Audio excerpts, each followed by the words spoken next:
everyone at welcome sa isa na naman pong episode dito sa HR Cafe, Usapang Trabaho, Buhay at Iba Pa. Naku, napaka-exciting po ng ating araw this afternoon. Pero bago po tayo mag-start sa mga nakatambay po at yung mga usual tambay po natin dito sa HR Cafe, please make sure that you tag your friends, share the learning para naman po masaya ang ating Sunday afternoon and let us know where you are watching from.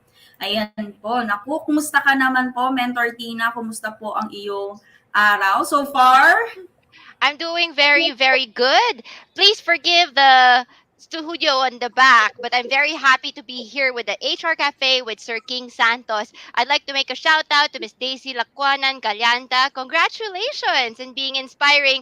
Blessed afternoon, Coach Darwin and team. Very timely topic. Excited to watch and learn.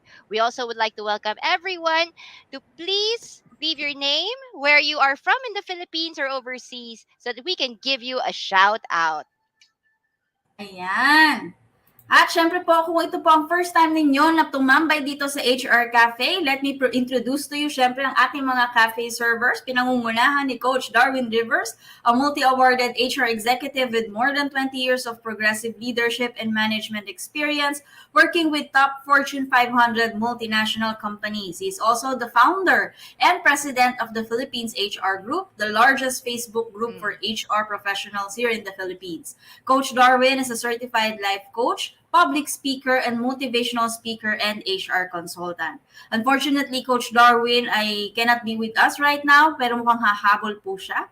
And then, of course, we have Mentor John Bernard Ordonez Caasi, an HR L&D practitioner and educator. He is an online creator and social media influencer and a radio broadcaster and creator of Unboxing Catholicism podcast and FB Live. Siya po ay isang motivational speaker and financial wellness consultant. At syempre, hindi makukumpleto ang ating linggo kung wala ang ating mentor Tina ko an operations and HR leader with broad local and overseas experiences. She's the general manager of a retail company and an online content creator and blogger of TinaInManila.com. And of course, yours truly, Mentor Rona, more than 20 years of HR experience. I am the current president and CEO of Opera Social Geekers. I am also a public speaker and an HR consultant. Ayan po. Huwag pong kalimutan na itag po inyong mga kaibigan at let us know where you are watching from. Kung kayo po ay naguguluhan, sino ba itong si HR Cafe? HR Cafe is here to provide timely news and updates,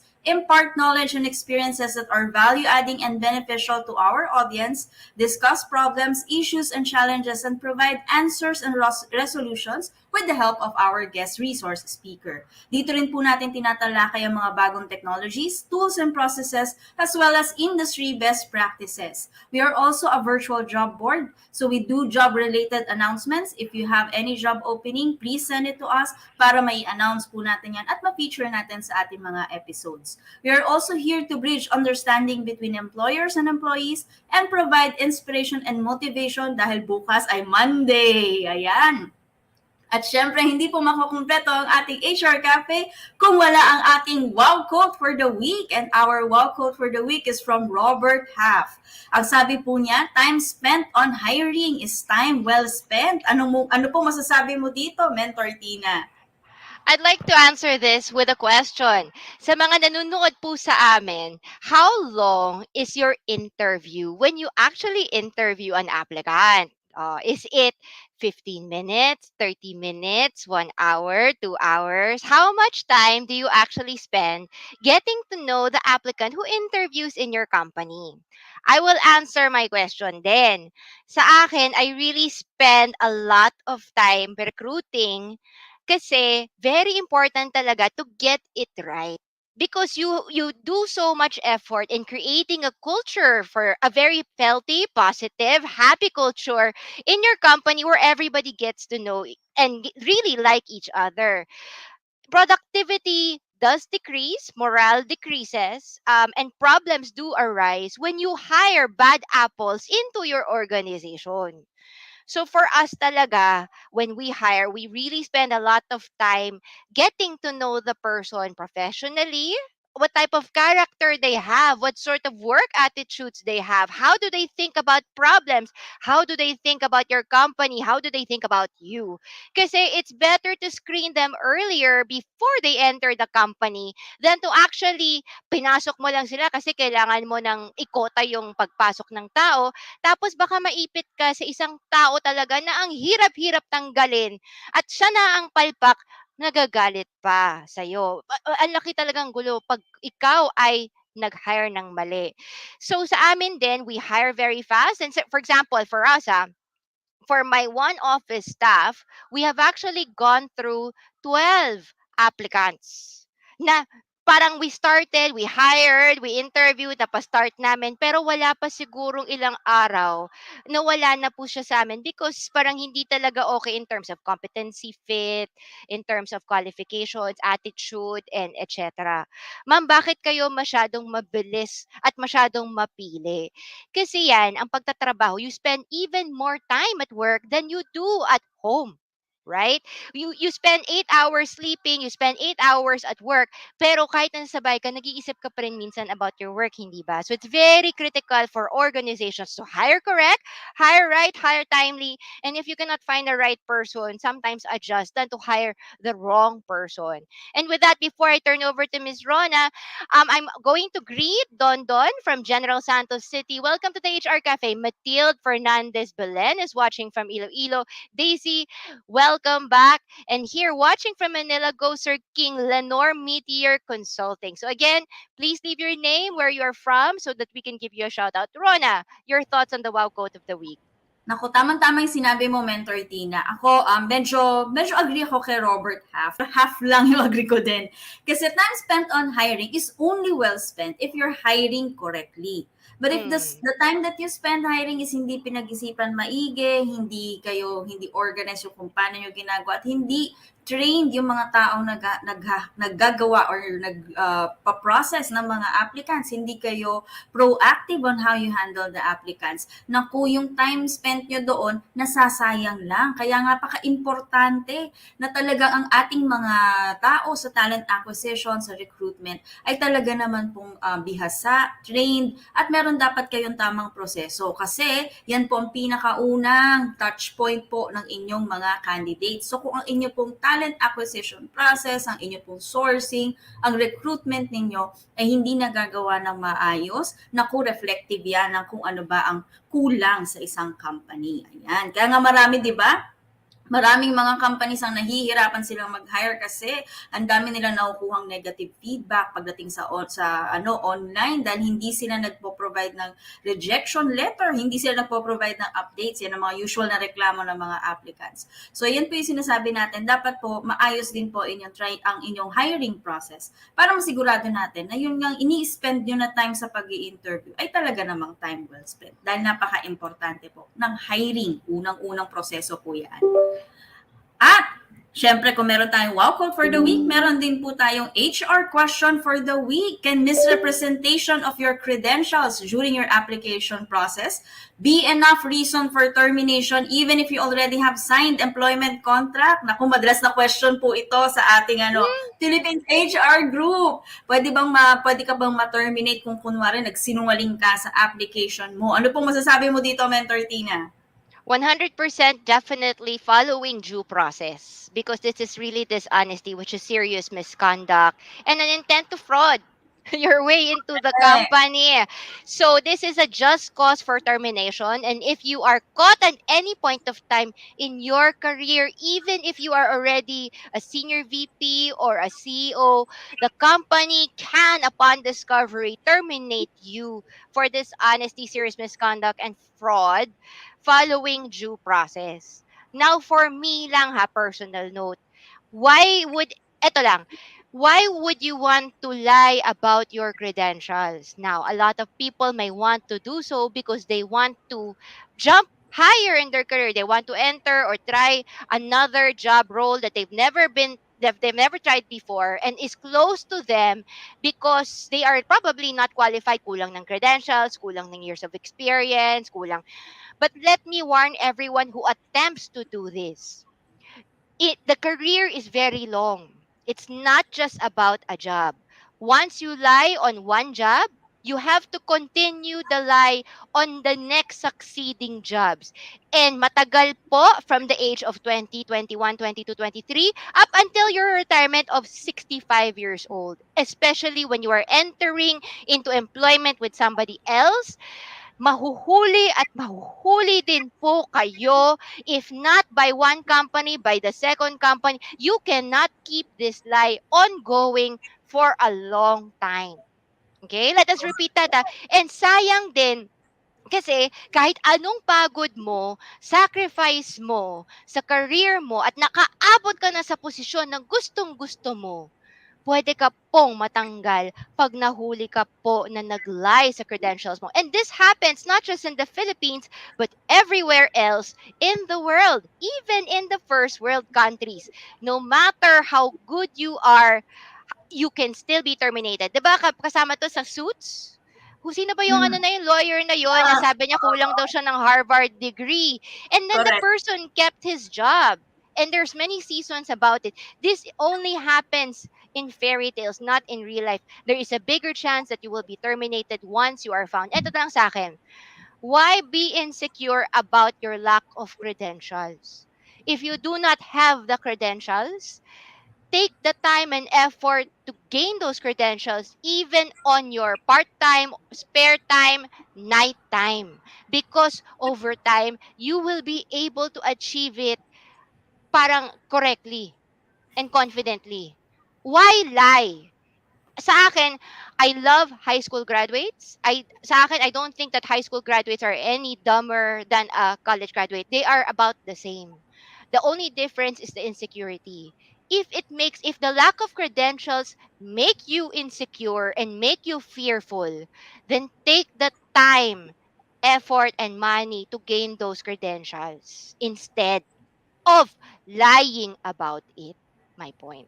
Okay, Rona, you naman. Correct. At tandaan po natin ha, pag kayo po ay nag apply usually the application form, sa bandang baba meron kayong pinipirmahan Yes. that you attest to the correctness and truthfulness of all the information that you have indicated. So Correct. pag pinirmahan nyo yan, tapos hindi pala yan totoo, naku, talaga pong sasabit kayo, magkakaroon po kayo ng kaso ng fraud and dishonesty. So maaari po Mm. kayong ma-terminate after due process. So ingatan po natin yan. Sa akin, personally, hindi mo kailangan magsinungaling kasi mas ma-effort yung pagsisinungaling eh. You have to Mm. remember the lie.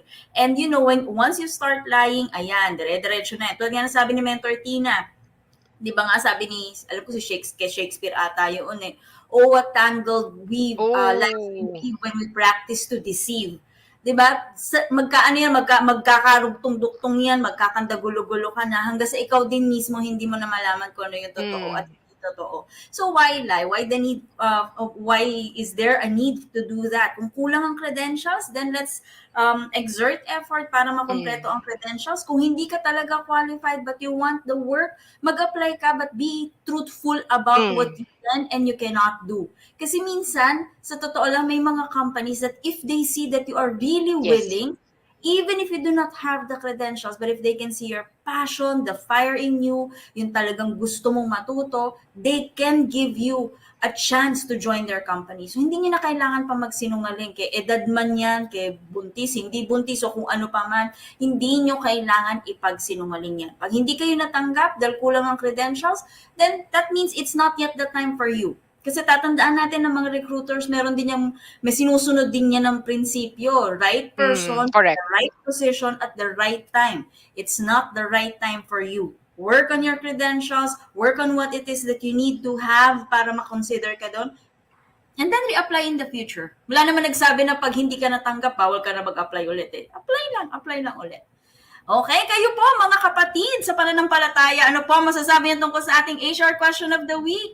Ano po ang inyong maisasuggest at masasagot po sa ating po mga members pagdating po sa pagiging totoo sa pag-a-apply? Ayan. Pero bago po yan, Mentor Tina, mukhang may bago po kay Dole.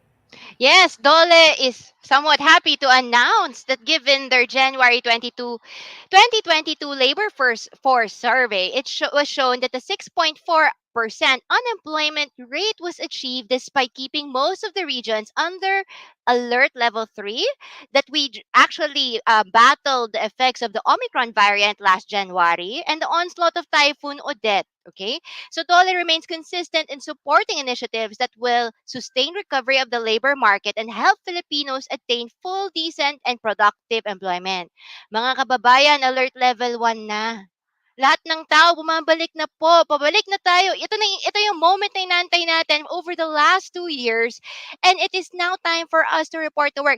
For though, tumataas na rin ang presyo ng mga bilihin. Lalo na pagdating sa gas and diesel. At sigurado, magsusunod din po at iba't ibang mga presyo ng bilihin. Now is not a good time to remain unemployed. A lot of Filipinos do not find jobs because they are taking care of their family, they're taking care of the kids. Sa akin lang po, if you do have the opportunity, please take the time to be employed. Bakit? Number one, at least may mag-aalaga po sa inyo. Number two, sigurado po kayo kung may nangyari po sa pamilya ninyo, you do have the financial capability to tide things over. And again, ang lagi ko sinasabi sa tao ko, two incomes, three incomes are better than one income. I really do not like po ang metaphor ng isang karabaw na dala-dala po niya ang buong pamilya na. So isa lang ang tao nagtatrabaho sa pamilya, tapos siya lang talaga nagbubuhat kasi napakabigat talaga yung burden na yun. I really hope that we help our family members out na pag kunyari nakikita natin na medyo nahirapan na siya sa pag-earn sa pamilya niya, kung pwede tumulong din tayo sa pagpa-part-time, sa mga gigs, or finding a virtual job para at least hindi lang po isa or dalawang tao. Lalong-lalo na ngayon na tumataas talaga ang presyo ng bilihin. Mahirap po talaga. Maraming tao nagsasabi, well, taasan natin po ang ating sweldo. At parating na ba daw yon? Pero sa akin lang po, let us be careful with what we wish for because I can guarantee you with a background of economy, pag tinaasan po natin ang ating wages, tataas din po ang mga presyo ng bilihin. Not just with one thing, but with over all the things across the bat. Di ba, Sir Ma'am Rona, pag tumataas talaga yan, tataas lahat ng True. bilihin. Actually, yun ang inaantay po namin na signal. Once the labor hike goes up, we will increase all our prices because that's what inflation is all about. So mga Kailangan kasi kababayan, mag-cover yun eh. So, tataas at tataas talaga. yes, correct. Or magbabawas ng tao, none of which is good news for the employment rate. If you guys want to talk more about it, I can talk about it for hours. But next, let's go to the next announcement. Now, with regards naman sa Dole wants to remind us that if you do still have COVID-19 and it is work related, you got it from work, you can claim your employees compensation commission benefits and you just have to apply through the SSS. All right. So there is an option. It's not just SSS sickness that you can get some financial aid. You can also do it through the ECC. All right. Full article can be found at the Dole website. There. Okay, next. And again, SSS is happy to announce that they have now all SSS branches in the National Capital Region shall be open from 6 a.m. to 6 p.m. starting from March 11 to March 31. So they're really working double time for us. So if you guys have any problems, I know a lot of you are going online, pero kung sira-sira ulo mo kung bakit lagi nagka-crash yung online portal or hindi nare-register ang SSS username and password mo, ang solusyon niyan, you may go to the SSS branch following the date of your last digit of your SSS number.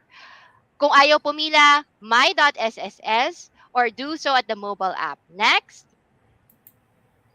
Lastly, for me, the loan condonation program has been extended for the Housing Loan Restructuring and Penalty Condonation Program or PRRP4. It's extended to May 21 of 2022. And for those with short-term member loan who has high penalties, your condonation program is extended to May 14, 2022. I would like, meron pa tayong wait. April, May. There's still around 2 more months to avail of this. There is still time. Mawa-waive po natin malaki pong savings. I've had my employees, ang pinakamalaki ko, 120,000 ang kanyang SSS loan. And right now, she is condoning and there is only 10,000 pesos left on her loan program. So talagang malaking tulong to kasi matatanggal po ang ating penalty. So if you have delinquent loans from SSS, please apply for a loan condonation. This is not a loan application ha. This is a condonation. Meaning to say, pag dati po nakapag-utang ka sa SSS through a short-term loan or calamity loan, you can actually apply. Tapos, for many years, hindi ka po nagbayad kasi siguro kulang ka po ng pera. Tapos lumaki na po ang penalty natin kasi 1% ang penalty ng SSS per month in addition to the interest rate. Pag lumaki na ang loan mo dahil matagal ka na pong hindi nagbabayad, you can apply and get your loan condonation program approved para po matanggal po ang penalty natin. Hindi mawawala ang hiniram natin yung principal and interest, just the penalty. Pero for many Filipinos, malaking tulong po yun. Okay, Rona? Yes, at syempre po ang ating paboritong government agency, na-announce po nila na meron na po silang final 2021 dividend rates para po sa Pag-ibig regular savings, it's at 5.50%, while MP2 is at 6.0%.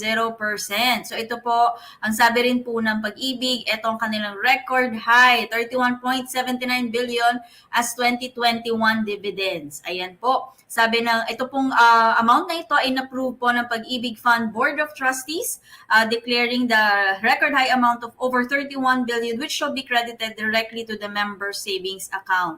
Ito po ay maaari niyong ma-enjoy pag kayo po ay maglo-loan kasi ibig sabihin po nito pag nag-loan kayo, mas malaki makukuha niyo kasi sinasama nila. Ano po kasi yan yung total accumulated value kasama po yung mga earnings ninyo doon sa po pwede niyo pong i-loan. Ayan. At pinapaalala din po ng Pag-ibig kung kayo po ay merong loyalty and loyalty plus card. Naku, punta na po kayo sa Shakey's dahil meron po kayong free regular thin crust pizza for a minimum for food purchase of 1,000 pesos. Ito po ay magra-run from March 1 to August 31, 2022 at all Shakey's branches nationwide. Valid po siya for dine-in and take-out transactions only. Ayan po. So, kung wala pa po kayong loyalty and loyalty plus card, punta na po kayo sa pinakamalapit na Pag-ibig branch at mag-apply na po kayo doon. Magandang panahon, time din po yun para kung kayo po ay gustong magpa-consolidate ng inyong mga records, sabay nyo na sa pag-a-apply ng inyong loyalty and loyalty plus card. Si PhilHealth naman po, pinapaalala po nila na meron ng dalawang paraan kung paano nyo po ma-check ang inyong PhilHealth benefits anytime, anywhere. Meron po silang app at Google Play. So po pwede nyo po i-download ang PhilHealth ACR search sa Google Play Store para madali nyo po ma-check ang inyong mga records. Kung kayo naman po ay walang mobile phone na merong Google Play, pwede po kayong pumunta sa kanilang website, philhealth.gov.ph/services/ACR. From there po, pwede na po kayong mag-download ng sarili nyong MDR at monitor niyo rin po ang inyo pong mga contributions. Pinapaalala din po ng PhilHealth para lang po aware kayo sa inyong mga benefits. Meron po silang acute gastroenteritis or AGE na coverage of up to 6,000 pesos. So kung kayo po ay may gastroenteritis, wag na po yung paghirapan pa. Pumunta na po kayo at magpa-check up dahil may package po si PhilHealth dyan. Up to 6,000 pesos po, sagot kayo ni PhilHealth. At syempre pa, gusto rin po nating pasalamatan ng ating pong mga sponsors dito sa HR Cafe at sa Philippines HR Group. Nangunguna na po dyan ng El Puerto Marina Beach Resort and Vacation Club. Kung kayo po ay stress out na at kailangan mag-unwind, punta na po kayo sa El Puerto Marina. Meron po silang branches dito po sa Pangasinan at meron din po sila sa Boracay. Kung kayo naman po ay naghahanap ng magandang HMO coverage para sa inyo pong pamilya, pag up to 59 years old po, try nyo po ang MaxiCare Prima Silver. Kung kayo naman po ay naghahanap ng coverage para sa mga 60 years old and above, nandiyan naman po ang MaxiCare Prima Gold. Madaling-madali po ang pagkuha nitong mga Prima card na ito because all you have to do is head to shop.maxicare.com.ph at po pwede na po kayong mag-subscribe either for MaxiCare Prima Silver or MaxiCare Prima Gold. Pinapaalala din po natin, meron pong free HR Digital Transformation Report for 2022 This is in partnership with Lina AI and People Matters. Ito pong free report na to, dinidetalye po nila kung paano ang Coca-Cola Vietnam has been named as Asia's top company in 2019 and how they have utilized AI or artificial intelligence in their HR processes. Ang report pong ito ay available po sa mga senior HR leaders with more than 1,000 employees. So kung kayo po ay merong more than 1,000 employees at kayo po ay senior HR leader, punta lang po kayo doon sa pinost po namin sa Philippines HR Group na link para makapag-download po kayo ng report. At syempre pa kung kayo po ay merong mga questions, gusto nyo mag-sponsor ng isa naming episode or gusto nyo i-feature ang inyong mga job opening, punta lamang po kayo sa Philippines HR Group. Join po kayo sa aming LinkedIn group din po. I-like nyo po ang HR Cafe, Usapang Trabaho, Buhay at Iba Pa, or i-email nyo kami at darwinrivers@yahoo.com or i-message nyo kami sa lahat po ng aming mga Facebook page and we will see what we can do for you. Ayan po. At syempre pa, we have arrived sa magandang part po ng ating discussion for today. Naku, excited po ako sa ating, kamali ako na share. Sa ating pong magiging discussion for today, lipat nga natin itong aking script. Go, go, go! Ang ating pong speaker, matagal ko na po siyang kakilala. Actually, matagal na siya sa aking LinkedIn network. And I've known him for quite some time. He is an entrepreneur, a nurse, and a consultant focusing on diversity, inclusion, and the ethical application of technology. He has more than 8 years of experience in the headhunting industry. Kaya swak na swak po talaga ang kanyang profile para sa ating pong topic for today. Yes. He is the founder and CEO of Lennor, Metier. Matagal ko na pong hindi alam kung paano siya i-pronounce. A leading executive search firm that partners with many of the most desired companies and next-generation enterprises to help them recruit top talent in Southeast Asia. So the world of work is changing, and this is the reason why he's currently building JobDen, a curated job board for technology and marketing professionals. He is the co-founder of Biri.ph, Philippines' fastest growing e-commerce beverages company. His goal is to empower their partners to scale and create unique hiring solutions that help navigate their path to success. Without further ado, let me introduce to everyone, Sir King Santos. Ayan po. Sir King, kumusta? Magandang araw po, Mentor Rona and Mentor Tina. Maraming salamat po sa pag-invite. It's a pleasure to be here with you today. Thank you for inviting me as a guest speaker to talk about headhunting during pandemic. It's a new world out there and we're all learning how to adapt to it. So thank you so much. It's a pleasure to be here today. Sir King, may question ako. Paano yung tamang pronunciation? Mentor Rona, it's Lennor Metier po. Okay. It's a French word. We got it from a French word which means a profession where we want to excel. And we want to excel in this profession. Sir King, very timely po yung topic natin ngayon. Kasi I've been a co-host in the HR Cafe. Pero totoo lang, Rona, di ba, wala pa tayo talagang topic that discussed headhunting. So you are actually the first of the entire, and we've been running, I think, for almost like 2 years na yata, Rona? So it's really, and then it's really a pleasure to actually have you share your experience with us. Lalong-lalo na, parang naging uso late last year ang headhunting in the pandemic. Isipin mo, di ba? Parang a lot of, if there is headhunters, that means there is demand. There are companies who are trying to fill in roles. And when you say headhunter, kasi tayo sanay tayo sa job street, sa Indeed, but usually the companies who uses headhunters are the companies I actually want to be hired in, because it usually means better compensation, better rewards, better benefits. Right, Sir King? Totoo po. We were surprised nga po during the pandemic na maraming demands for us. Maraming opportunity. Pero nag-iba yung hiring requirements. But the demand was really there. I want to know more about the hiring requirements, because a lot of people are thinking maybe of switching and wanting to know then like how headhunters can help them manage the pandemic, and at the same time for companies who want to fill in very specific technical roles, how can you help? And with that, sir, we will be in the backstage to show support. Your floor to you. All right. Thank you so much, Mentor Rona and Mentor Tina. And Magandang araw po sa mga nakikinig ng The HR Cafe. I'm so happy and privileged and honored to be here.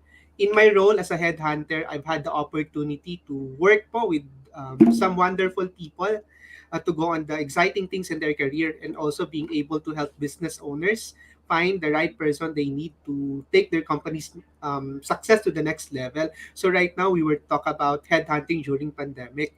But before that, I wanna comment lang doon kanina about time spent on hiring is time well spent. Hiring is one of the most important thing you can do for your company success. When you make a bad hire, they say na 30% of employees' first compensation ang nalolost ng employers. So imagine not only the money but also the time and the efficiency they spend in just getting a bad hire. But when you make a good hire, of course, it's the best thing you can do for long-term growth for your business. Kaya importante talaga na we do it right. And today, we will share about how we do headhunting. But before that, let's just provide you the agenda for today. So, we will discuss, of course, what is headhunting? Ano nga ba yung headhunting? May pagkaiba po ba ito sa recruiting? We will also discuss the impact of COVID-19 on private recruitment agencies in the Philippines and in recruitment in general. And of course, the change in business business processes, recruiting in time of COVID, the key challenges that we encounter, not only for headhunters, but also for hiring managers and HR professionals in the market, and how executive search is adapting to the new business environment, and how to be headhunted. So hopefully po by today, by end of the session, you will be able to learn from us, and we will also learn from you. So let's talk about, of course, let's me discuss first who am I. I'm a business leader with a passion for people. I believe in forming collaborative and supportive communities to help everyone involved flourish. I founded Lennor Metier back in 2019 with nothing but a vision of a better way to bring the right people together with the right opportunity. So Lennor Metier is a specialist recruitment and headhunting agency focusing on helping companies find top-tier talent in the market that consists of IT, engineering, finance, HR, sales, marketing, and healthcare domain. As an entrepreneur, I also co-founded Diri, as mentioned by Mentor Rona. It's an e-commerce and retail company for beverages. And this year, we're also about to launch a curated job portal dedicated for IT and marketing professional. I am a nurse by profession. I never had a chance to practice as a nurse. My first job was a call center agent right after college. There was an opportunity to work in call center. That was a flourishing industry by that time. So I had an opportunity to work there. Yung first account namin was a medical account. And then I moved to workforce management. And then by 2015, ako po yung nagkasakali na magtrabaho sa um, sa UAE for a short period of time. And then after that, I moved back to Philippines and landed a job in the recruitment industry. So that's how I started my recruitment and headhunting experience. So I've been helping companies for the last 8 years, work with multinational organization, and of course, thought leaders in the industry.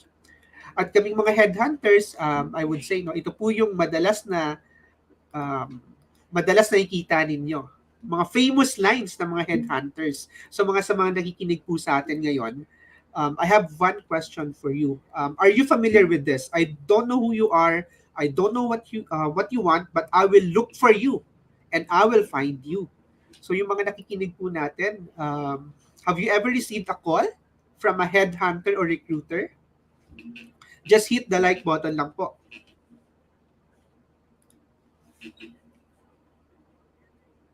Thank you. And to discuss what is headhunting. So if you have knowledge of headhunting, if you have some answer, just share po sa comment section. Headhunting, it's a 12 billion industry. So imagine, ganun po siya kalaki. Executive search or also known as headhunting, is a very effective way to fill a highly specialized vacancy. It allows organization to reach out and tap into passive talent pool. So these positions, typically when we say headhunting, we headhunt positions, those or those position na nasa C-level, directors, or mga highly confidential requirements that include CEO, president, and other C-suite roles, as well as upper management and board of directors position. Just to give you a quick history lang, the history of executive search, they say na they started after industrial, or when the industrial revolution started, when companies started to grow and expand at an unprecedented pace. Of course, businesses began looking for people with specific skills who could help them navigate the new challenge that came with this growth. And executive search has evolved over time. Pero yung core function remains the same, connecting companies with top talent so they can thrive in their industries. And when we say headhunting, it's not just about, of course, finding the smartest person in the boardroom, or not, or not just about the number of applicants that we have approached or tapped, not just about getting a commission. Headhunting is a profession. It requires commitment. It's about making sure that they fit both the company and the candidates. This means that headhunters need to take a lot of time and effort to make sure na tama yung hina-headhunt natin when we present um, the the potential employee to the employer. This means that you need to take into accounts things like company culture, budget, growth, potential, as well as the candidate's personal interest, skill set, and career goal. So medyo, it may sound as a simple work, pero medyo complex kasi you're being the bridge between the company and the potential candidate. And during this time of uncertainty for businesses, headhunting may seem like an extra expense, but it can actually be an essential tool to help them move forward in their recruitment hiring. And then let's talk about what's the difference between headhunting and recruiting. Meron po bang pagkakaiba? Meron bang may pagkakaiba po ba ang headhunting between headhunting and recruiting? While the terms are often used interchangeably, it's useful to understand the difference between recruiting and headhunting, and that's why we'll talk about it. So when we say po recruitment, it's a process that takes place to fill an open position at a company. Usually, it is being done by the HR or yung internal recruiters ng company.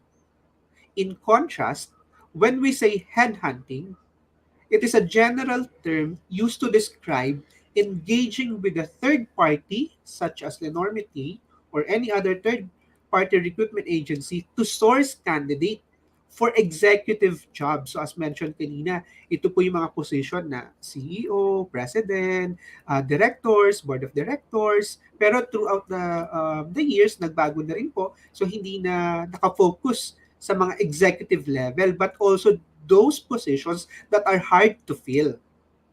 So when we say headhunting, um, it becomes synonymous now to hiring and developing senior executives. When you think about headhunting, just um, think like, for example, me or your company A approach us to headhunt a specific person in a different organization. Um, and then also we headhunt, we source for the right people for them. So these professionals often work on behalf of companies to find the most suitable candidate for a given position. So this type of job is typically very specialized and requires a higher level of expertise. So hindi lang siya basta-basta pag may nakita kang profile, ito na. But you need to make sure na they have the right skill, they have the right competencies for that position and for that organization.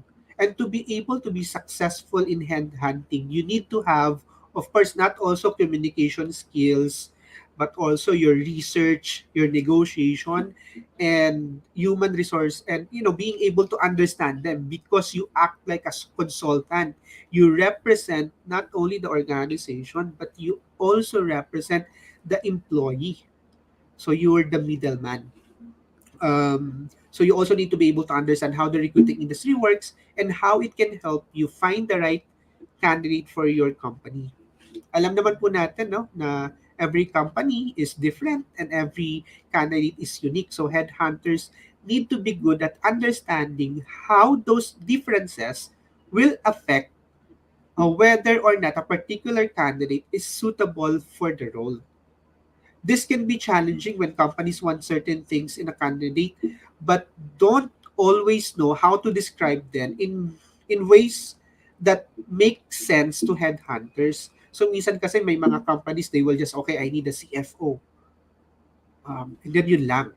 Pero yung headhunters, they also try to dig deeper. Ano ba yung hinahanap natin? How can we find the right CFO for your organization?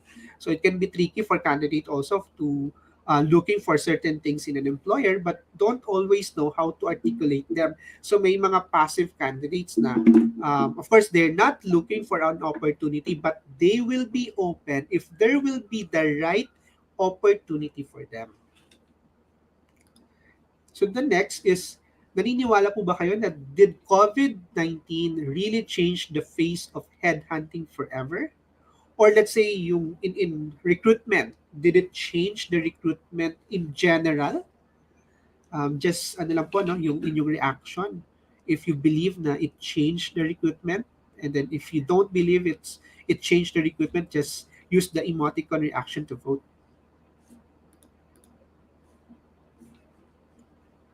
Okay, okay, thank you. So let's talk about the impact of COVID-19 on private recruitment agencies in the Philippines. The pandemic, as we know, of course, changed the game in headhunting and in recruitment in general. As a headhunter, your job is to find the top talent for companies. However, with the global pandemic, traditional networking and recruiting techniques are no longer possible. In-person meetings are gone and conferences have been canceled. Even the prospect of meeting new people at happy hours and after work events has gone out the window. So wala na po yun. So that's how it changed the recruitment and the industry in general. This challenge forces you to think outside the box and get creative with how you find prospects. It is important to remember that this isn't just an isolated problem. It's not just affecting you as a headhunter, but also affecting everyone, veteran in the industry, who have been using traditional methods for years, and recruits who may have recently graduated from a college or changed careers and are now looking to get started in their field of choice during a global pandemic. So si Talent Lift cited three key changes that change the face of headhunting and recruitment in general. The first one is change in the hiring needs, and then there's also change in the way we recruit and the changes in the job market. So ano po ba yung changes in the hiring need? So let's take a closer look at those three factors. Of course, as we know, pandemic changed the hiring needs of many companies around the world, not only in the Philippines, but in all other regions, which has changed how headhunters, how HR professionals are helping those companies find new talent. Companies are looking for people with a number of different skill set during pandemic. For instance, many have decided their employees must be able to work from home. So they need workers who can manage their time productively and how to balance their work duties with other household or with other employees as well. So, nag-iba po yung dynamics pagdating sa ano ba yung mga needs natin. We know naman may mga industries that were hit and may mga industries who were thriving, which we will discuss later on. So, nag-iba yung pangangailangan ng mga employers sa skill set na meron tayo doon sa market. And then it also changed the way we recruit. COVID-19 changed the way we do everything actually. However, there are some things even a pandemic cannot change. One of those is in need for headhunters to make connection between people looking for work and companies looking for hire. And also, it also applicable to HR professionals. Kahit magbago yung the way we recruit, HR professionals has remained the same to make connection, human connection with the talent in the market. So with so many people working from home during pandemic, and even right now, physical networking was impossible, and many business closed altogether. So imagine po yung impact ng COVID sa situation natin in the Philippines and in the world as general. So an in-person meeting was not an option anymore. I remember before the pandemic, I used to meet potential candidates in a hotel or in the office to really get to know them, understand what they're really looking for in terms of career, ano ba yung plan, and then we also meet the employers to understand their culture. But when pandemic happened, wala na. Kasi nga nagkaroon ng lockdown, nag-close yung mga businesses, nagbawas ng mga tao. So we had to get creative about how we made introductions without shaking hands, without meeting them. That's why job searches for remote work are up to 460% in the 2 years through June 2021 according to Glassdoor data. So imagine dahil nga sa pandemic, mataas yung naging demand nito pagdating sa mga work from home, remote setup. As a result of these demand, headhunters have adjusted by doing video interviews. So yung mga dating in person na ini-invite pa yung mga aplikante to meet them in their office, now we need to adjust quickly kasi nga nagsara yung mga borders, nagsara yung economy, and we need to adapt. We have adapted our recruiting strategies by increasing our use of social and digital media to find candidates and interview them.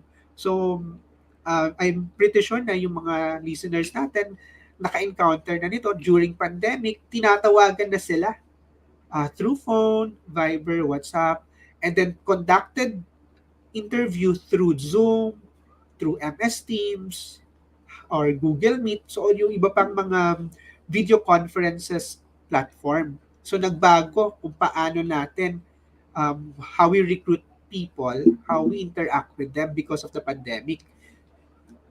Kasi before, as mentioned, marami talaga. We spend a lot of times networking events, conferences, trade shows. Umaattend kami sa MOA to network.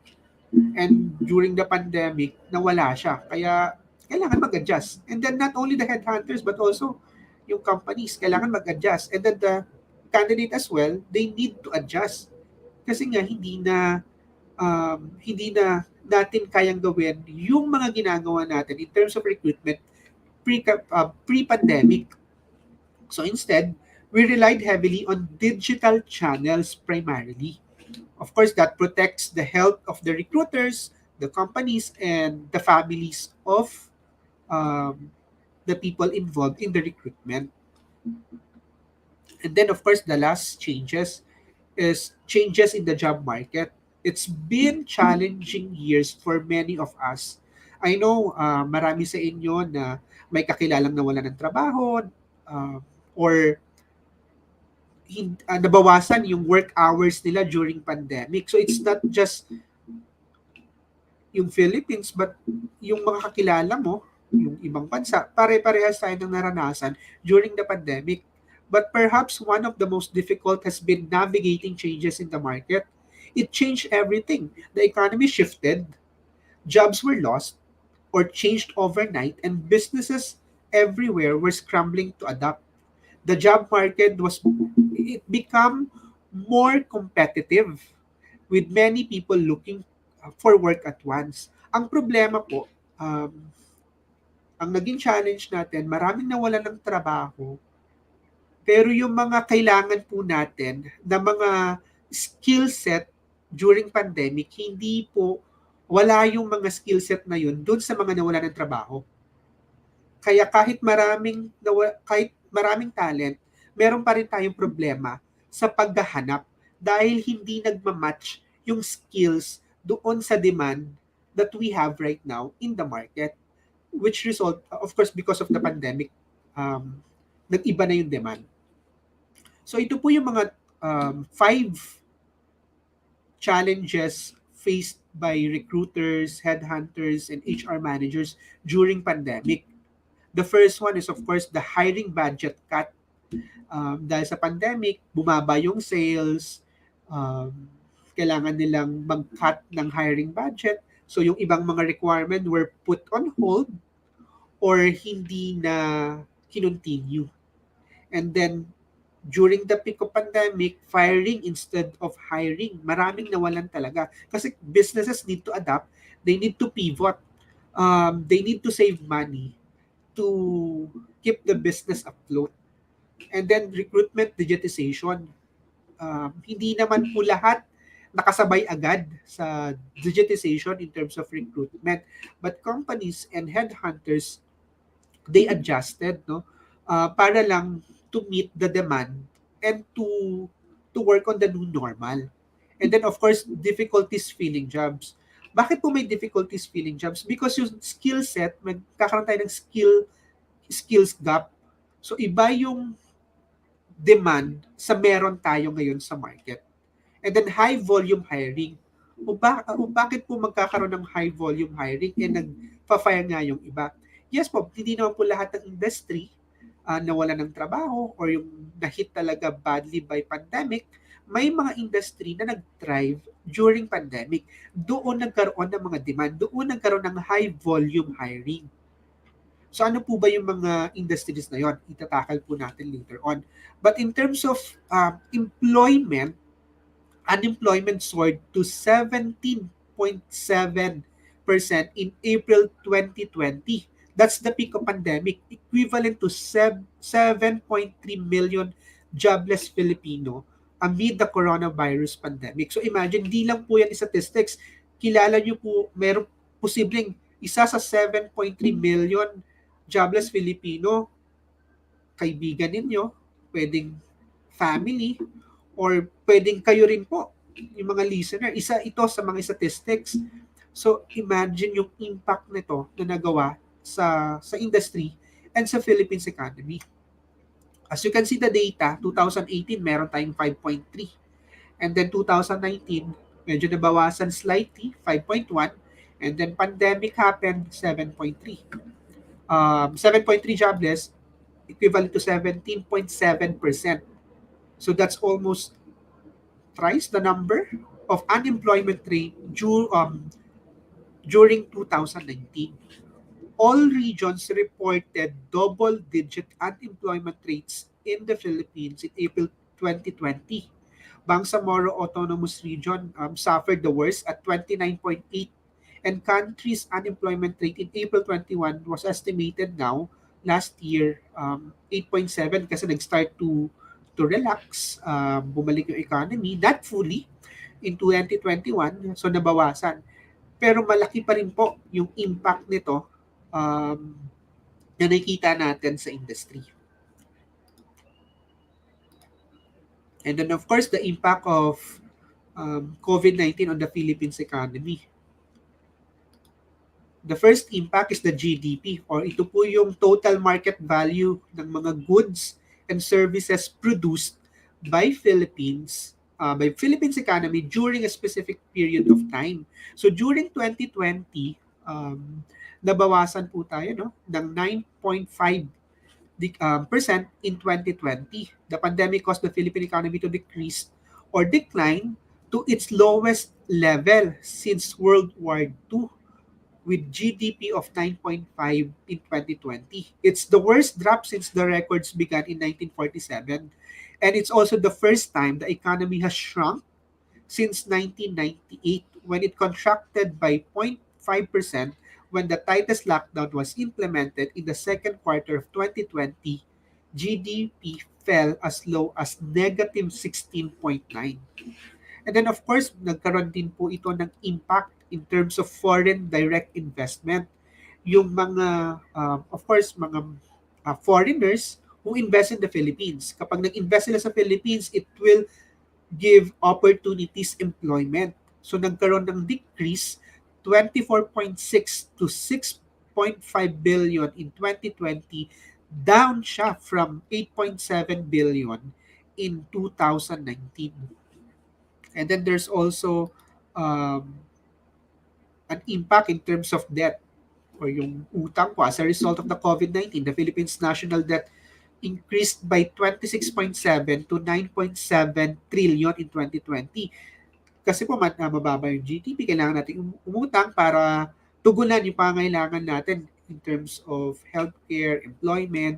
So of course, kaya that's why the Philippine government um, umutang po tayo sa different organization or sa different financial institutions globally. And then businesses between April and July 2020, 88% reported a drop in sales. And between July and November 2020, 67% reported a drop in sales. The biggest cause of decrease in sales was limited operations, 58%, and customers' inability to visit the brick and mortar establishment. So malaki yung impact na nagawa nito dahil nga nagkaroon ng lockdown, hindi makalabas yung mga tao, nagbawas yung mga employers ng tao, nabawasan ng, of course, hanap buhay yung mga Filipino. So in terms of employment, as mentioned nga po, statistics, unemployment rate in 2020 was 10.3 or 4.5 billion unemployed Filipino. Since April 2005, this is the highest annual employment rate ever recorded. So ganun yung impact ng COVID in the Philippines economy. And then ano po ba yung mga industries hit by COVID-19? So instead of hiring, a lot of companies have gone into hiring freeze due to the uncertain future. Many have been forced to fire the employees. There have been mass layoffs and significant reduction in working hours. So from 40, let's say 40 hours per week, naging 20 na lang. So lahat ng nasa travel and tourism, hotel, bars and restaurants, entertainment, conference and trade shows were really hit by the COVID-19. Kasi nga because of the lockdown. So imagine in tourism alone, 2018, meron tayong 7.1 million na tourists. 2019, that was about 8.3. And then in 2020, during pandemic, it dropped to 3.9. So halos kalahati yung nawala. So ano ibig sabihin po? Of course, yung mga nasa hotels and restaurants, nasa travel and tourism, of course, affected. Kaya for sure marami sa inyo na kung nandito po kayo sa industry na ito, marami ang nawalan ng trabaho or nabawasan ang inyong working hours. Of course, aside from kung meron po tayong hit, meron din po tayong mga nag-thrive during pandemic. Ito yung mga industries that includes healthcare, food manufacturing, grocery, online store, telecommunication, broadband services, and of course, the SIN products that includes liquor and tobacco. So pagdating sa healthcare, ano po ba? Not only mga hospitals, nagkaroon ng demand for nurses, nagkaroon ng demand for testings, so yung mga nasa laboratory, so nagkaroon ng increase. And then also yung mga nasa healthcare and wellness. Or when we say healthcare, ito po yung mga, let's say, kailangan nila ng mga medications. So yung mga nasa pharmaceutical industry, nag-thrive po sila during the pandemic. And also the food manufacturing to secure, of course, the food for Filipino. Grocery, kung dati sanay tayo na pumili dun sa mga stores or malls because of the pandemic, nag-transition yung mga brick and mortar to online. So meron po mga online sellers, maraming online sellers, Shopee, Lazada, or the likes, really thrive during the pandemic. Grab, Food Panda, kasi nga hindi tayo makalabas. And then telecommunication to support yung mga naka-work from home. And then also, the SIM products, liquor and tobacco. Ito surprisingly, despite the liquor ban imposed by local governments during the early stage of lockdown, there were people who were able to keep an ample stash of alcohol and consume them while meeting virtually with their friends. So nagbago. Pero nagkaroon pa rin ng demand pagdating sa liquor and tobacco. So the industry that have been growing throughout the pandemic are those that produce personal productive equipment, medical supplies, remote services like teleconferencing, and companies that provide services to stay-at-home consumer. So first, the hiring needs of companies have changed also, no? Kung dati kailangan mo ng operations manager sa retail, ngayon hindi na. Kailangan mo ng e-commerce manager.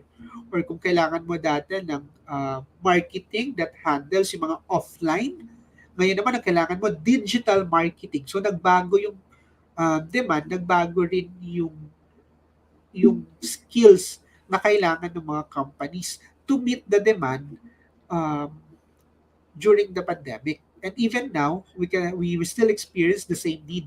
Yung mga digital marketers, e-commerce, ito po yung mga requirements or mga job functions na talagang naging in demand. And then it also changed the face of headhunting from face-to-face, naging online. Executive during the COVID era they were forced to do recruitment, to do interviews online. Kasi wala naman na tayo means to meet in person. That's why they need to adapt. And then based on the studies and the surveys, executive jobs have changed, some permanently. So there are 47%, they said na they have not changed recently. And also about 20.3 and 29%, they said na the roles during pandemic have changed. Leaders are taking on more responsibilities and roles, which is welcome progression, but also comes with its own set of work-related challenges. So imagine more than half the executives the surveyed asked noted that their jobs have changed recently and may not change back. Kasi for example, no, kung ikaw ay dahil nagbawas ng tao, yung ibang roles nagkaroon ng integration ng mga roles and job functions. So yung mga ibang executives, ibang business leaders, kung isang function lang yung hinahandle nila, nagkaroon ng changes, ang ginawa ng businesses, of course, they added those job functions to that executive or leaders. And let's talk about how has COVID-19 changed the hiring process. So COVID-19, the pandemic, has drastically affected the way business operate. And this is especially true for hiring, headhunting, or recruitment. The recruitment process has transformed as the demand of the job market change, which are likely here to stay. So kahit matapos na yung pandemic, nandito pa rin yung demand. Business have had to accelerate the digital transformation of their operations, which has led to an increase in remote working and distributed workforces. This shows that most companies do not actually require physical locations to conduct their business. So it shouldn't be a limiting factor for hiring. Either companies can tap limitless talent during the pandemic as recruitment platforms. Ito yung mga changes in terms of the process. The first one, companies were already shifting toward global recruitment. So talent pool is no longer limited by location. Kung dati, kung ikaw ay taga, let's say, uh, Luzon, kung may opportunity sa Visayas, pwede mo na applyan during pandemic. Lalo na if it's a remote setup, hindi na tayo um, nakabound dun sa location. If you're hiring people who need to be in your office, you're limited to applicants within commuting distance, which means you lose all the talent that live elsewhere. But when you're able to hire remote employees, um, you can find and recruit the best person of the job regardless of where they live. Kaya marami, kahit nasa ang location during the pandemic, pwedeng gawin, pwedeng mag-apply, pwedeng magkaroon ng trabaho. And then next is, of course, recruitment platforms are now online. With the global pandemic, online recruitment is more common than ever. So it changes, no, yung the way we do recruitment in general. Recruitment process are now shifted into online space. Even yung mga uh, virtual hiring, um, the shift na rin into digital. And then, of course, the demand for certain industry changing. Some industries or type of companies that used to attract top talent that wanted to move fast and take risks might find themselves losing talent to more established companies as professional seek job security, a natural need during uncertain times. The coronavirus, of course, pandemic has upended the global economy. So nagkaroon talaga ng changes pagdating dun sa demand, um, and nag-iba yung dynamic. Dati hindi natin masyadong kailangan ng mga security um, professionals, but because of the pandemic, kailangan na natin ng mas nagkaroon ng demand pagdating sa security operations, um, and then yung mga digital work as well. And then during pandemic, of course, it changed because of the compliance with new legal requirements and safety. Security and safety are at most importance in digital remote workplace. So yung mga companies, nagkaroon ng additional, of course, it's an additional um, cost for them nung nag-start ng slightly back yung ibang uh, companies to on-site. Kailangan nila mag-comply with new legal requirements and safety. Ito na yung kailangan naka-face mask, kailangan yung distance in the organization, in the workplace. So nagkaroon ng additional expenses, and HR also need to, of course, no, to kailangan nilang sundin yung mga guidelines set by the local and national uh, government agencies. And then companies, of course, they need to adapt to new normal, including the headhunters and the executive search. We digitize the recruiting process. The way you find and attract talent is changing. The way your candidate look for work is changing as well. Hindi na sila pumupunta in person, hindi na nila piniprint out yung kanilang resume or CV. Kailangan na lang, to maximize all the platform that we have in the market.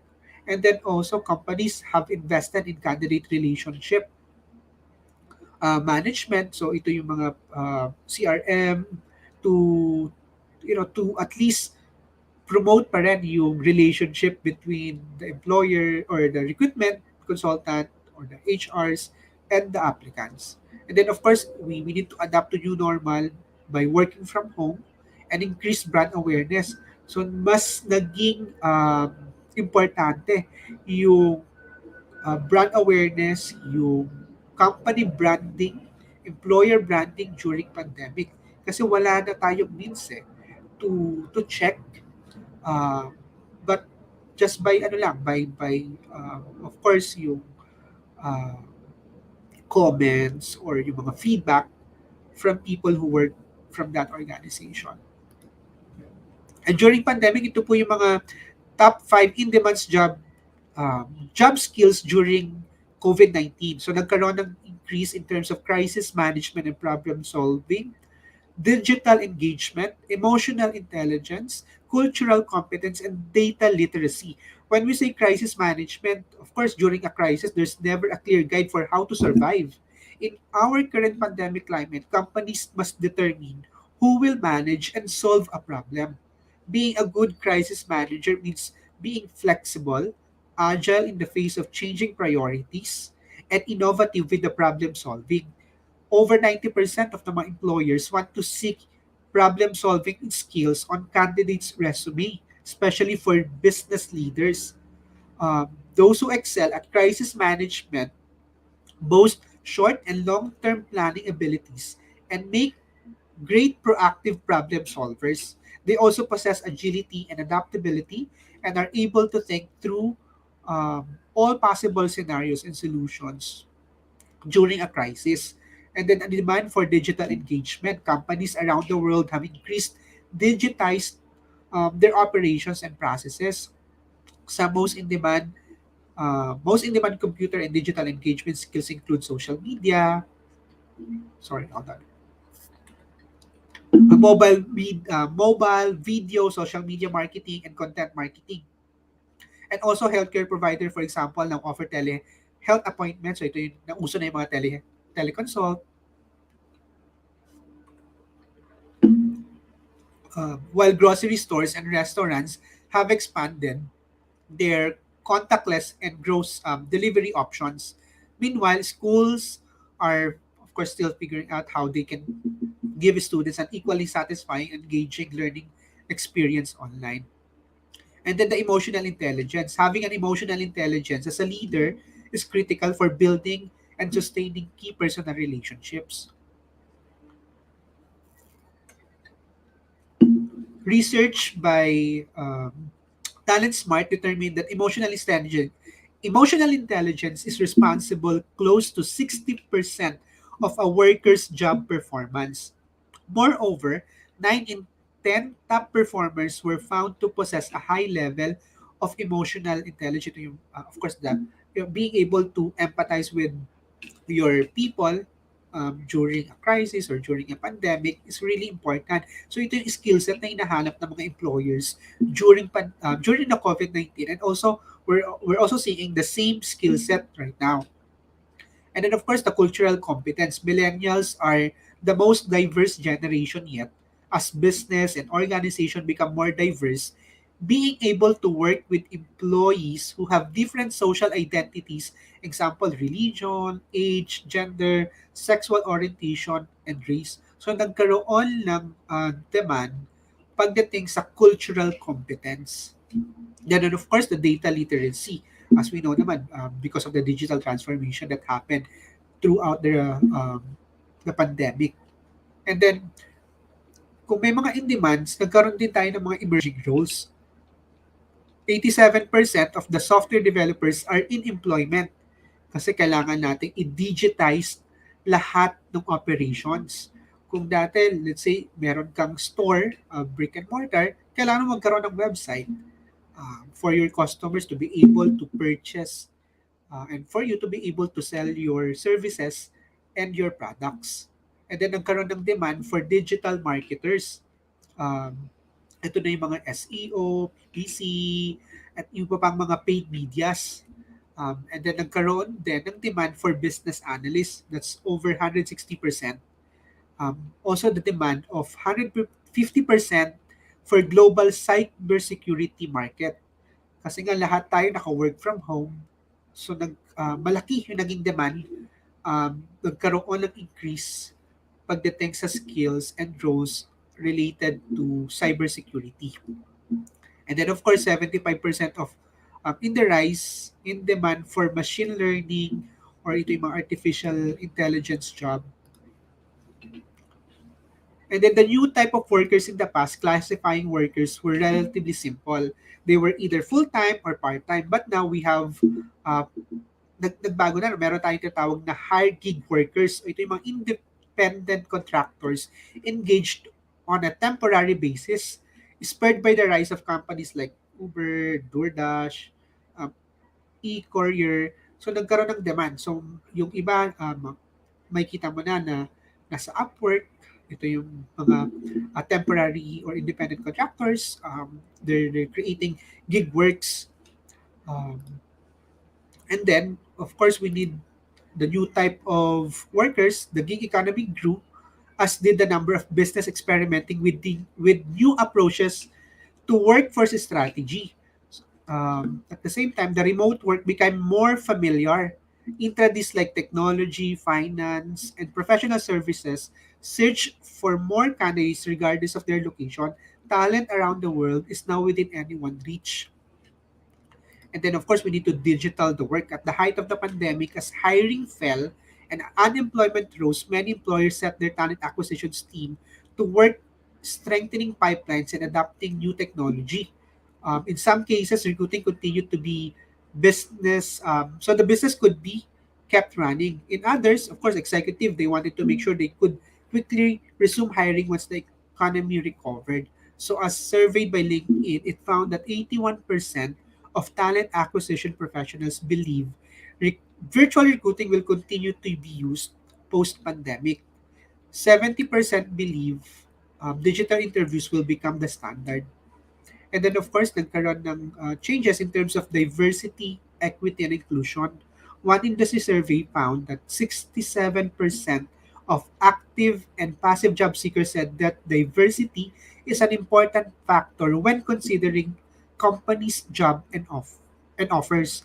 So bear in mind that there's more to, of course, DEI than issues surrounding race or nationality. Today's workforce is closely attuned to issues of gender bias, sexual orientation, and um, as well as the expect the workplace to operate in a more egalitarian way than previous.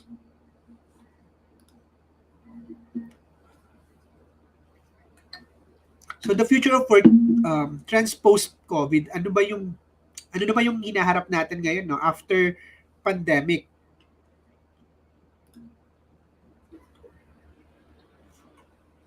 So top work trends post pandemic, increase in remote working, contingent working expansion, the humanization of employees, emergence of new top tier employees, increase in organization complexity.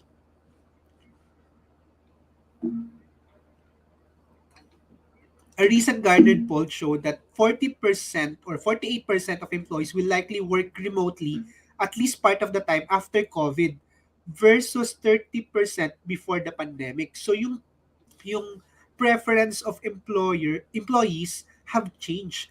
So mas marami na they prefer remote. But ngayon, because of the opening of the economy, it also changed. Not fully remote, but at least hybrid. Gardner analysis shows that organization will continue to expand their use of contingent worker. Ito po yung mga independent contractors with the use of Upwork or other media. Ito yung mga temporary just to augment the needs of the business. And while some organization have recognized the humanitarian crisis of the pandemic and prioritized the well-being of employees as people over employees as workers, others have also pushed employees to work in a condition that are high risk with little support, treating them as worker first and people second. Be deliberate in which approach you take and be mindful of the effects of employee experience, which will be long lasting address. Inequities of remote and on site employees have changed or have been treated differently. So, engage task workers in a team culture and create a culture of inclusiveness. And the fourth one, of course, employees and prospective candidates will judge organization by the way in which they treated employees during the pandemic. So, importante yung, of course, the reputation of the company. Balance the decision made today to resolve immediate concern during pandemic with the long-term impact on the employment brand. The last one is, of course, enable business units to customize performance management because one part of the enterprise needs might not work elsewhere. As an organizational complexity, it complicates career pathing, providing reskilling and career development support, for example, by developing resources and building out platforms to provide visibility into internal positions. And then nagkaroon din tayo ng changes in terms of the demand or expecting a change in job skills post-pandemic. So ang nadagdag po dito, flexibility and adaptability and critical thinking. So pandemic created enormous change in workplace. Regardless of their jobs, employees needed to adapt rapidly to massive changes ranging from working remotely to changes in operation and fulfillment. But job skills were changing even before the pandemic as well. So soft skills lead to stronger relationship, changing the culture, which resulted to Gartner's data found that the number of skills required for a single job was increasing by 10% per year, and one-third of the skills listed in the average 2017 job postings would not be relevant by 2021. So they found that the role-based planning wasn't helping organization develop the right employee skill set. But several experts have ideas about what the necessary skills of the future will be. As organization, of course, continue to operate in a pandemic and plan for the future, here are, of course, the sum of the skills that needs to consider. So yung mga tips, of course, my five tips for hiring managers for seeking strong candidates, you need to create direct and appealing job listing. Make sure the job descriptions are clear and concise. Use titles that candidates would search for, such as product marketing, um, product marketing managers instead of rockstar product promoter. And of course, responsibilities and qualification should be easy to understand and realistic. Most importantly, sell the job and your company. Show candidates why it's better to work for you than someone else. Ensure remote hires are part of the team, because where some of the employees are still working remotely. Give remote candidates a sense of what it's like to work for you. Since they won't be in the workplace, virtually introduce them to your team during interviews, offer a feel for your culture, and outline expectation and collaboration and communication. The third one, of course, make your expectation clear. Contingent workers understand the expectation for their role and have the opportunity to get their questions answered. Pursue a thorough, disciplined hiring process. Don't skip steps like screening because a position is just a contingent. You want to make sure contingent workers are committed to doing their jobs well and pose no security risk for the organization. The fourth one, match candidates to appropriate jobs. Pay attention to how resumes align with each job. An ATS or applicant tracking system that allows candidates to upload social profiles can give you added insight into their strengths and weaknesses. Have people demonstrate how they will approach their work, and also, for example, ask sales candidate to conduct mock sales call, or for product marketers to deliver presentation. And then the last one is, of course, embrace questions. Don't fear them. Be prepared to answer tough questions from the candidate. Candidates will want to know how COVID-19 affected your team's performance or operations. And of course, about what you're doing to foster the DEI. And if people are asking similar questions, begin proactively reaching out to address them. Technology in the form of automation or digital assistance, for example, can make this less of a burden. And then what job seekers want now? So we have three factors. One is the competitive wage, um, mental health benefits, and flexibility. Workers cited pay, rate, or salary as the most critical factor in searching for a new job post-pandemic. As we all know, mahal na po yung gas at inflation. So yung iba, they don't ask for a high salary, but a competitive wage that can help them, that can provide a reasonable, ano po, no, to provide, um, for them to be able to provide for their family. Mental health benefits.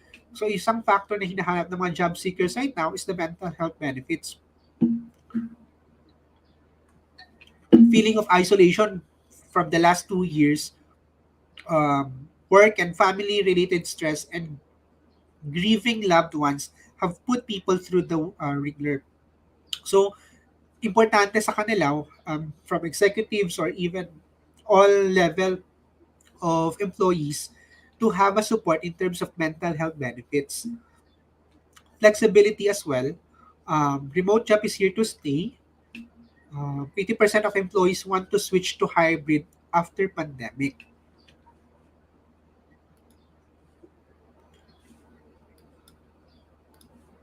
So why is remote work preferred um, by people or by the employees? They said during the survey conducted by Health Equity, working remotely save as commuting time. So imagine, kasi mas gusto nila ang remote because instead of commuting 3 hours from Cavite to Manila, yung time na yon they can allot for other things like if you're a single mom, take care of your kids. If you have a parents to look after to. So yung mga bagay na yon, kay, the reason why people or employees prefer to work remotely or at least hybrid post-pandemic. So in terms of job searching, I have 5 tips for candidate. So if you're looking for a job, um, or searching for a new role in the coming days or coming months, I hope these tips will help you. One is to understand the role and company and recruiting process. Understand the organization you're applying to and how its hiring process works. Don't be afraid to ask about flexible work arrangement, compensation, opportunities for growth, and moving around the company. Ask about the hiring process itself and what you can expect at each step. The second is demonstrate that you're comfortable to work hybrid or to work on site if the company um, go full blast to work on site. For remote work, be sure you're comfortable participating in video interviews and have a reliable technology. Many work from home opportunities also require specific skills such as strong organization and communication. So if you have these, be sure to highlight them in your resume and during interviews. For opportunities that offer a mix of in-person and remote work, ask employers to clarify their expectations around this arrangement. Ano ba yung ina-expect nila for the hybrid setup from you? And then know how the contingent work fits your search. So if you're having trouble landing the right job, embrace contingent work. It's a great way to avoid resume gaps while developing new experience and skills. Ask about differences between contingent roles and other employment types, especially if this opportunity are new to you. So meron po bang yung mga, when we say contingent work, yung mga 6 months gig or 6 months na job opportunity. Most important, inquire where contingent work might lead in the future. So after the, let's say, the project of 6 months, ano ba yung pwede mong i-expect as a consultant or as a contingent worker? And then learn how the company's commitment to TAI. If you're a member of an underrepresented group or have personally worked to foster DEI, talk about it, research the employer's commitment to diversity, inclusion, and so the DEI. Prepare questions about the company's visions and its programs, um, and its impact programs for the employees. Also, watch out for red flags such as lack of diversity in the C-suite or few programs details on the website, or if you ask them, they cannot answer you in relation to DEI. And also be prepared, be flexible, and be responsive. Expect competition to increase for desirable roles. Keep your keep your resume and LinkedIn profile updated and always be networking. So for professionals, regardless if you're um, executive, business leaders, or just starting out in your career, I have 5 tips on how to be headhunted. One is be visible. One of the most effective ways of being recognized and identified as top talent is to participate actively in dialogue within your field. Make sure you're on LinkedIn or in any other professional network or networking site, and that your profile is up to date. This will make it easier for headhunters like us to find you. You can make a professional account for free, so there's no reason for you not to use the platform. The second one is be an expert and have a unique selling point. Be an expert in specialized area of knowledge. Have a unique selling point. Building your personal brand is important. I remember the HR Cafe also had um, a similar talk regarding personal brand. So watch, learn from people on LinkedIn and in other social platforms on how you can hone your skills and develop your reputation online. The third one is create a space for networking. The pandemic has changed the way we network, but it hasn't made networking possible. Instead of attending conferences, conventions, and parties, we now use online platforms such as Zoom, Microsoft. There's also Discord and other platforms to keep with one another and make new contacts or connection. So get familiar with these tools and learn how to best to use them so that you can stay top of mind with others in your industry. The fourth one is, of course, offer solution instead of problem. In today's fast-paced environment, as we all know, hiring managers want someone who can take initiative and bring creative solutions to the table, not someone who will constantly sit around whining about how things should be different or better or could work better if only they would or they were doing X instead of Y. So show them why you matter by showing how much simpler things would. And of course, don't limit yourself to the job boards. Um, Headhunters find the best candidate in all sort of places. So be active in all places where you think your skill will shine. Whether that's LinkedIn, Twitter, or an industry specific forum, just be there, be present. Don't just rely on the job boards. So, in conclusion, for today's discussion, COVID-19 recruitment is here. What you need to know is, of course, it has definitely changed the recruitment industry, on how HR conducts recruitment, how hiring managers um, conduct the hiring process, the job market, and the way we recruit. More importantly, many of these changes are here to stay. So a further rise of remote work, a remote recruiting will become a new normal. The job market will become truly globalized dahil we're not limited to location anymore. So no matter what industries you're in, recruitment is changing. In fact, it's changing so fast that so often that it can be difficult to keep up. Now, more than ever, you have to adapt and make sure you're providing a candidate experience that not only attract talent but also sets your company up for success. I know every company is different and unique, but make sure that the candidate experience is there. So it can be tricky when candidates look for certain things, and an employer don't always know how to articulate them. So no matter what kind of job you have, it's important to remember that people are more than just some of their skills and accomplishments. So that's it. Thank you so much for listening for today. Ayan. Thank you so much. Pasok na natin si Mentor Tia. Yan. Thank you so much, Sir King. Naku, ang dami nating napulot sa kanyang mga Ah, yes. So, Sir King, meron lang akong question. Kasi 'di ba, sabi mo na you have to be visible para at least mapansin ka ng mga headhunters. Is it a good idea for let's say yung mga fresh graduates or wala pang experience? Is it a good idea for them to reach out to headhunters para mapadali ang paghahanap nila ng trabaho considering na talagang medyo challenging ang paghahanap ng trabaho right now?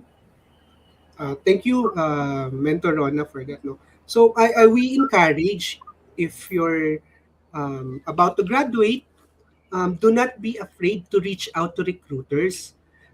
Kasi yung mga recruiters, they work with different organizations. So, yung isang recruiter can work, let's say, in 10 or 20 different companies.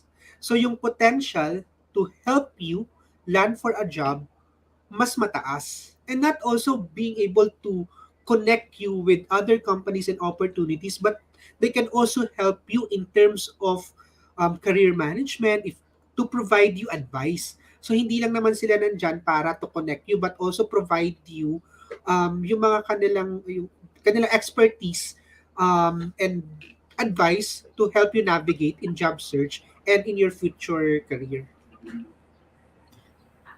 I've noticed that parang there are some people kasi that's very attractive to headhunters. Sometimes kasi hindi ka na nga naghahanap ng trabaho pero so many headhunters are targeting you because you have the right type of credentials that companies want, especially at the moment. Parang it seems kasi for me, pag headhunting, pag wala talagang trabaho, walang kumokontak. So it's like dating. Pero pag kunyari, if you have the right skills, talent, and the type of person that companies want, sobrang people actually fight and even bid to get you on your team. Is that the correct way of looking at it? And if so, Sir King, how can people who are watching be that person that companies want? Okay. Of course, meron kasi tayong tinatawag na talagang marketable. Yes. Kasi Yes. nandoon yung demand. Nandun For yung you, for demand that person. for that Mm-mm. person. So for example, right now, there are a Mm. lot of demands for digital marketers. So kung meron kang skill set for PPC, ito yung mga paid media, SEO, SEM, so malaki yung chance na maraming headhunters ang tatawag sa'yo. Kasi ito yung demand eh. So kung ikaw, wala kang ganitong skill set, ano ba yung dapat mong gawin? So Correct, ito correct. naman na pag-aaralan, you can learn that skills. So marami tayong mga websites or mga platforms that provide free learnings and certifications. So if you want to have a career, let's say in digital marketing or even in software development, so marami ngayon, dahil sa digital transformation, marami kailangan natin ng mga developers, testers. So kung wala kang knowledge, take the initiative right now pa lang to study, connect with different groups who can help you advance your skills in terms of that specific function. I've noticed as well, like for example, if you're looking for how yeah, for a person who is a newbie, how will they know which course is the one to take? Kasi lalo na pag wala ka masyadong alam, that there's a risk that there's like a lot of organizations offering certification, but the training might not be as good or as targeted to what the market really wants. Kasi it's so easy to offer online courses right now eh. So Mm-hmm. how would you diba, parang because of COVID, a lot of people then might not have the chance to parang enroll in a formal education in a state university, for example. So given that, how would you best advise that they manage it? Na talaga they're taking the right courses kasi baka they might not also have a lot of resources to try and test different courses out there. Yung sa akin, parang experience ko before when I took nursing, um, nursing program was booming nung tinitake ko siya. When I graduated, I was, kasi I expected na makapag-work ako abroad in the US or ano. But when I graduated, the market for nurses closed. So kailangan mo mag-adapt. So, minsan kasi kahit ano yung napagtapos ka ng nurse, pero because of the yung demand ng market that time, iba. So, kailangan mo mag-adjust. So, paano mo malalaman? Syempre, you have to do a lot of research. Research on ano ba yung mga emerging Mm. technologies right now? Ano ba yung mga emerging jobs? Ano ba yung mga nagka-thrive na industries? So, magkakaroon ka ng idea to prepare yourself na after, let's say, 3 years, okay, magiging in demand pala yung data centers in the Philippines. After 5 years, magkakaroon pala ng increase of demand for cybersecurity or mas magkakaroon pa ng increase. So ngayon pa lang, you can prepare na. Pero kung pag-graduating ka na, it's okay to take jobs. Minsan kasi, di ba, may mga pagkakataon na pag yung first job natin, um, it doesn't mean that that's your last job. So it's okay to test. So after, let's say, a year or two, you feel that it's not the right job for you, then look, try. Pero you have to adapt, research, and you need to pivot in terms of your career.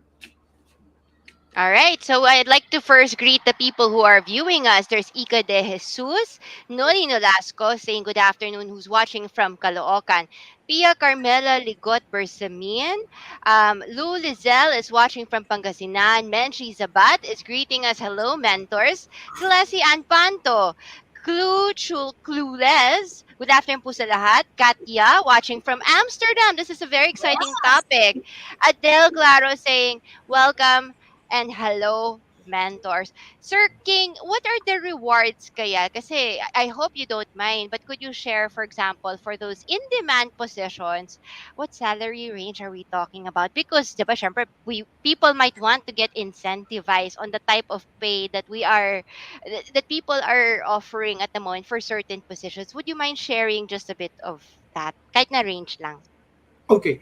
Um, yung isang demand na nakita natin, for example, no, yung mga virtual assistant, yung Yes. mga remote virtual assistant, nag-range siya to 50 to 90. Oh, 50 to Even 90. Oh.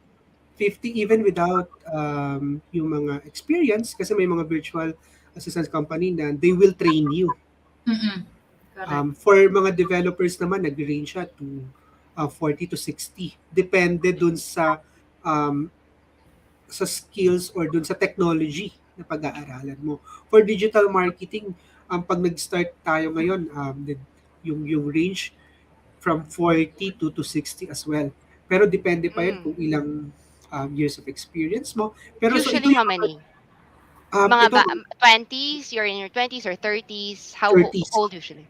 So 30s. yung mga 40 to 60, it ranges from 1 to 2 years experience for developers and marketers as well for digital marketing. For executive, of course, mas mahal.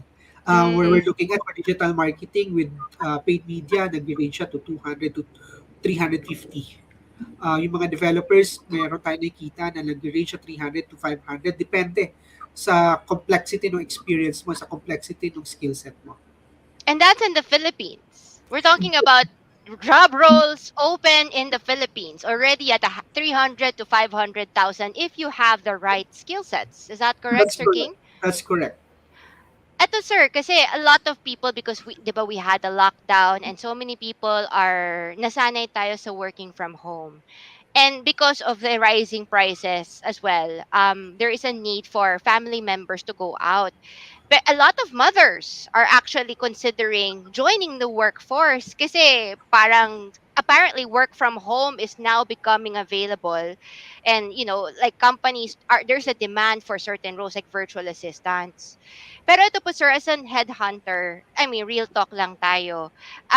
Syempre if you're working from home and you have two kids, and syempre there are some families that have no yayas, how can you best recommend for aspiring mothers or solo parents, for example, who want to try out maybe a digital marketing position or virtual assistant position, but want sana na work from home where she can spend more time with her kids? Is it really possible? Or is there a recommendation for you so that they can be better prepared? Kasi baka they might not be, even if they get the job, they might not do the job very well.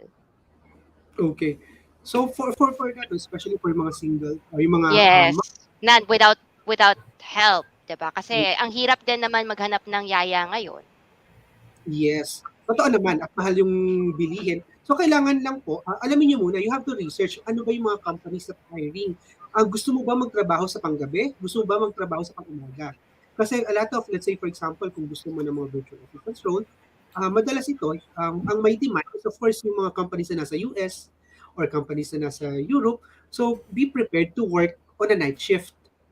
And then be aware of your skill set and how it might bring value to the company. So you need to check ano ba, kasi meron tayo, syempre yung mga moms, alam natin kung paano yung kanilang multitasking ability. Something that you can highlight yun, dahil kahit wala ka pang experience, but being able to how to prioritize things is an important. So be mindful about the skills that you can bring to the company. Research kung ano ba yung gusto mong trabaho sa umaga, magtrabaho sa gabi, and then yung mga resource materials na available in the market. You need to capitalize and utilize that as well. And Ako, then of course, syempre, sure. Sorry, go ahead, Sir King. And then of course, connect. Kailangan magkipag-connect. Connect with recruiters, with HR professionals. Kailangan, you need to go out there.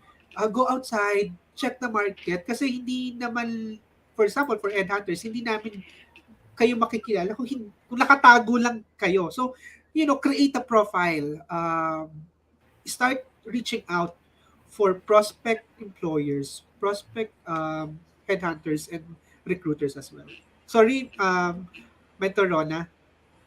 Yes, may question po ako. Kasi merong common misconception na ang headhunters ay kapareho ng manpower agencies. And yung ibang mga applicants, kaya sila takot lumapit sa headhunters is feeling nila may i-charge sa kanila. How can you, what's the difference and how can you assure them na those are not the same bananas? Okay. So, meron tayong tawag yung mga manning, manpower po, no? So, sila yung employer on behalf of the client. So, kapag natanggap ka, so you will be under that manning agency. Meron naman sa amin mga executive search company, usually po, 99% ng mga requirements namin, direct hire, permanent role. So we're only here to represent the company. So nandito lang kami to help you connect with them. So, hindi rin po kami nagcha-charge ng kahit 5 sa mga employee, sa mga candidates. Yeah. Ang charge po namin yung employers. So sila Yeah. po, at hindi rin po nila i-charge sa inyo yon. So wala Yeah. po kayong dapat, don't be afraid that wala po kayo dapat intindihin pagdating dyan. We have to go back to the definition then of headhunting that was discussed by Sir King a while ago. The positions that are targeted by headhunters are more elite, higher, with a special technical skill. It's not talaga sa totoo lang, companies are willing to pay premium for these roles, and that is also how like people are there. I think kaya nagkaroon ng ganun eh. Kaya nagkaroon din ng ganung misconception. Kasi di ba, may mga headhunters kasi na they also do volume recruitment. So for example, yung sa mga agents, yung mga ganyan. So ang kinakatakot palagi ng mga applicants is that they would get charged if ever they apply through these headhunters. Kasi syempre, di ba, may mga yung mga ibang headhunters, hindi lang naman sila executive search, they also do volume recruitment and things like that. Pero Sir King, in terms naman of RPO, how is headhunting different from RPO? Yung RPO po, Recruitment Processing Outsourcing, so ang ginagawa po, nag-assign yung recruitment firm ng isang tao at nilalagay niya po doon, naka-immerse doon kay client to help them in terms of their volume. Madalas po ang RPO for volume hiring. Pag kailangan natin, let's say, agent na we're expecting 100 requirements. So madalas naglalagay tayo ng mga RPO na naka-immerse, pero yung employer po nun, of course, yung recruitment agency, to help them with their hiring volume requirements. Summer Sari is asking, I spent almost 2 years as a headhunter in a BPO, pero napansin ko, ang taas ng turnover rate sa clients namin. Applicants were screened well and passed the final with the client. What do you think we need to improve in the recruitment process? Sir King? Okay. Dahil marami kasing opportunity right now. That's why, for our recruiters, HR leaders, headhunters, you need to build relationship with your candidate. Onset pa lang. Dapat maunawaan mo na ano ba yung gusto mong trabaho? Ano ba yung gusto mong, what do you want to achieve in your career? You need to explain, to build that relationship para hindi tayo magkaroon ng mga mataas na turnovers, and also understand the requirements nung client. Kailangan meron kang discussion with the client. Client, hindi sapat kasi nasabihin mo lang sa akin, I need CFO or I need a tax manager or an operations manager. Ano ba yung mga non-negotiable at negotiable skill set na kailangan mo? So it will help us as headhunters, recruiters, to be able to provide you the right candidate. Kasi kung maghahanap lang ako ng um, accounting manager, kasi sabi mo, accounting manager yung hanap mo, pero meron ka palang skill set na hinahanap, so magsasayang tayo ng oras. Magsasayang din ng oras yung candidate. So dapat onset pa lang, you know na you understand the requirement and then you understand then ano yung objective ng candidate for looking an opportunity. How long do you usually take from the time that the person, that the company gives you the requirements up to the time you make a good hire?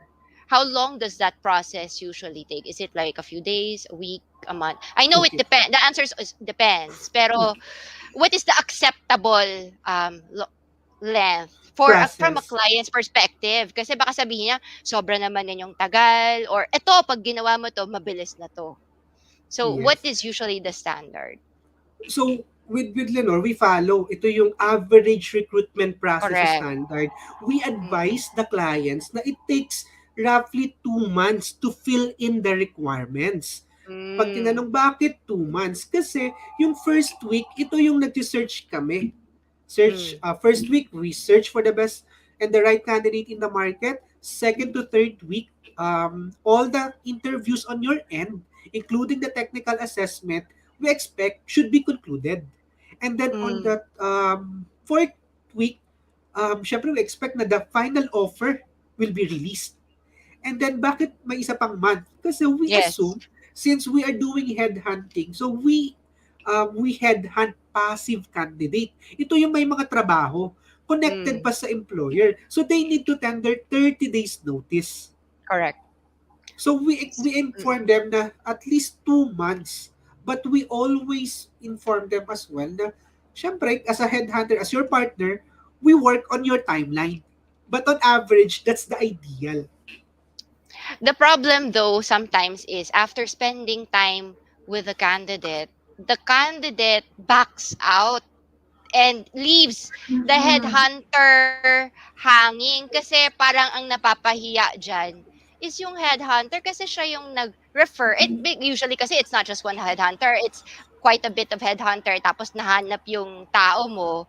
And then that person, despite much promise, backs out. How do you handle an irritated client? Kasi nasabihan na siguro niya yung ibang headhunters na the job has been filled and yung ibang candidate might not be as available anymore. What do you suggest, Sir King? May experience ako ng ganito, Mm. mentor Tina. So, Yeah. 2 days before mag-start, hindi siya nag-start. So, yung role nito is executive position. Pero yung reason, because of a personal reason, it's a medical reason. So, we understood.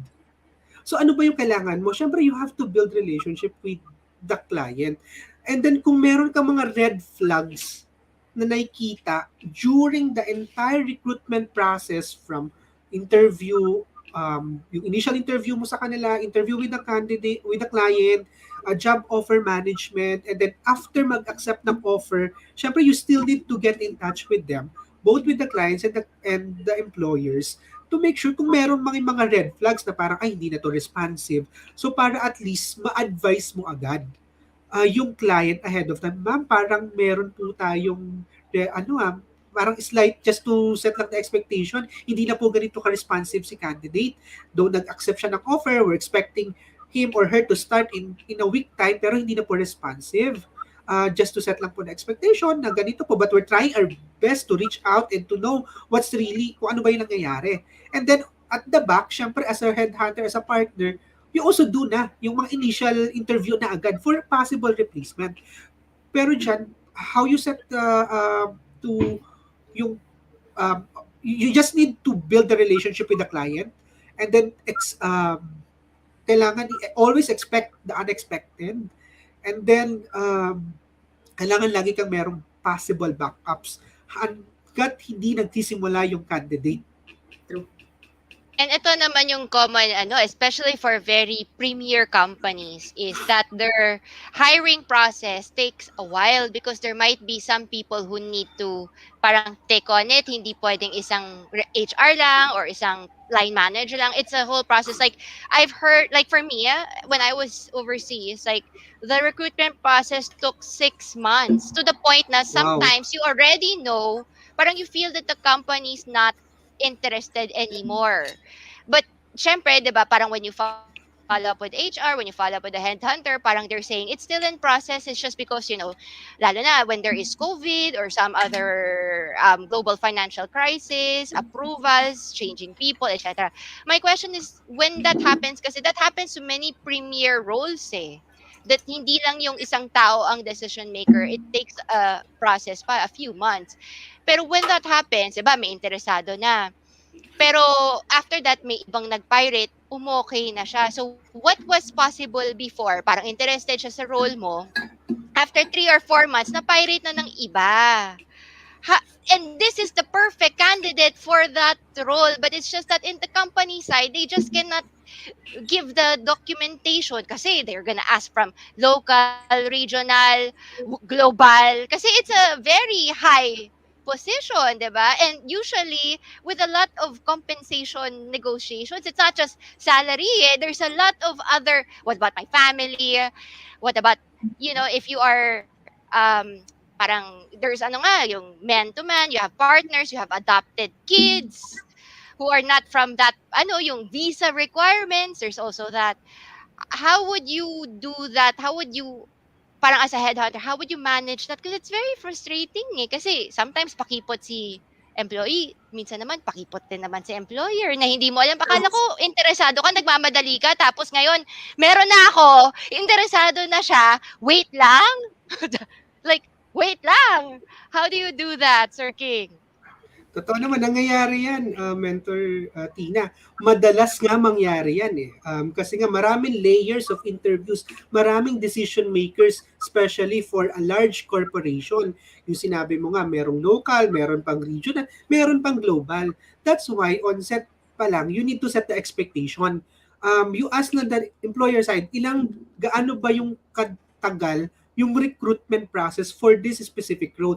Usually naman, kapag mataas yung requirement, yung position, mas matagal. So we explain na, client, kaano katagal, ilang layers of interviews yung dadaanan nito. May mga technical assessment pa ba? At ilan ba yung decision makers? Para when we speak to the possible candidate, we explain na, candidate, ito medyo matagal itong client ha, itong process natin, baka may 6, minsan umaabot pa 8 interviews. So para at least onset pa lang na prepare mo na siya. Pero may mga pagkakataon, we need to consider, syempre yung mga naghahanap ng trabaho, may pamilya na rin kailangan buhayin, may kailangan din siyang mga obligation. So hindi niya kayang mag-antay. So that's why constant communication with your client and candidate is important. So bawat step dapat, candidate, wala pa tayong feedback. After a week, candidate, we're trying our best but we're still waiting for the feedback from the region or client. Ito pong candidate natin, meron ng mga potential na companies. Let's say yung mga competitors nyo are also speaking with this candidate. So if you really like this person, might as well decide now. So yung pag-advise and then pag-set ng proper expectation and communication are important. Ayan. Naku, kung meron pa po kayong mga questions, mga ka-HR Cafe, naku, ilagay na po natin yan sa ating comment section para masagot na po natin yan. But bago po ang lahat, babatiin lang po muna natin yung ibang mga humabol sa ating session for today. Ayan po, sabi nila, yung isa po ay nag-tag si Zalin Riza, and we have people watching from Cainta, Rizal. Ako, welcome po. Nawa, kung hindi niyo inabutan yung first part, you can actually rewatch yung atin pong episode for today sa page po ng HR Cafe, sa YouTube channel natin at sa Philippines HR Group. But for the meantime, bago po natin tapusin ang ating episode for today, may isa po kaming nais batiin. Happy birthday to Sir June Mendoza. Naku po, birthday po niya ngayon si Sir June Mendoza. Isa po sa pinaka-active naman po talaga at inaabangan na commenter sa Philippines HR Group. So to our beloved Sir June Mendoza, happy birthday po. At nawa ay humaba pang iyong buhay dahil maraming comments pa ang kailangan namin from you. Maraming questions pa sa Philippines HR Group ang kailangan namin ng iyong guidance. Maraming salamat, Sir June, for being an active member of Philippines HR Group. At sa ating po mga members, kung gusto niyo pa pong humabol ng questions, lagay lang po sa comment section yan. Pero for now, Sir King, any last words po, and how can they contact you if ever yung ating po mga HR, they need help in headhunting, and yung mga applicants po natin, they need people to help them with their applications, how would they contact you? Yes po. So may mga positions available po kami right now for executive roles that are Director of Product Operations, Remote Setup, Chief Technology Officer, Chief Financial Officer, Director of Information Technology. We also have some other roles. Just visit our website at www.lennormete.com/jobs. Or if you want to, if you need a recruitment partner, just reach out to me on LinkedIn or send us a message at info@lennormete.com. Ayan po. Mentor Tina, any last words po for today? Yes, headhunting is like a matchmaker. If nanonood kayo ng Indian matchmaker, sila po yon. They are the one who mediates between the girl and the boy, the employer and the employee, the company and the high-ranking executive talaga. It is really a precarious balance and not everyone can do it. Pero we have to look at it din na parang for us, how do we actually become qualified for these positions is to better prepare ourselves. As Sir King has said, all these positions are already available and we can see where the demand is.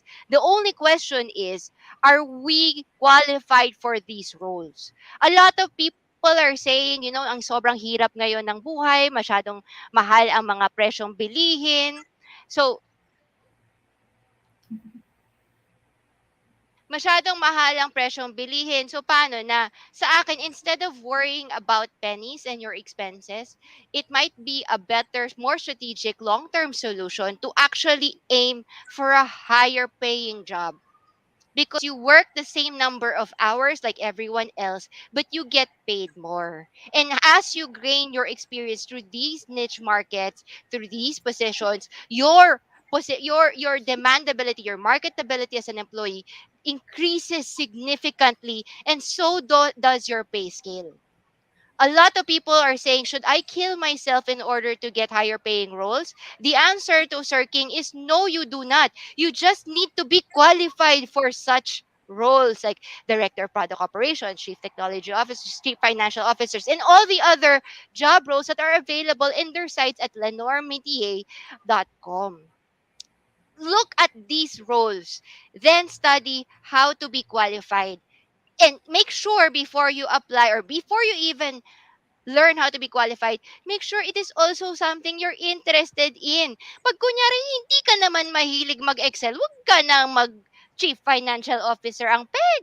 Kung wala ka namang interesado mag-code, huwag ka nang mag-Chief Technology Officer. You know what I mean? Make sure it is something that you want, because it's not always just about the compensation. It's also about the passion and the interest, because a career is done as a marathon. It is built in life throughout many years. So if you want to earn 100,000, 200,000, 300,000, make sure you stand out, but stand out in a position that you enjoy.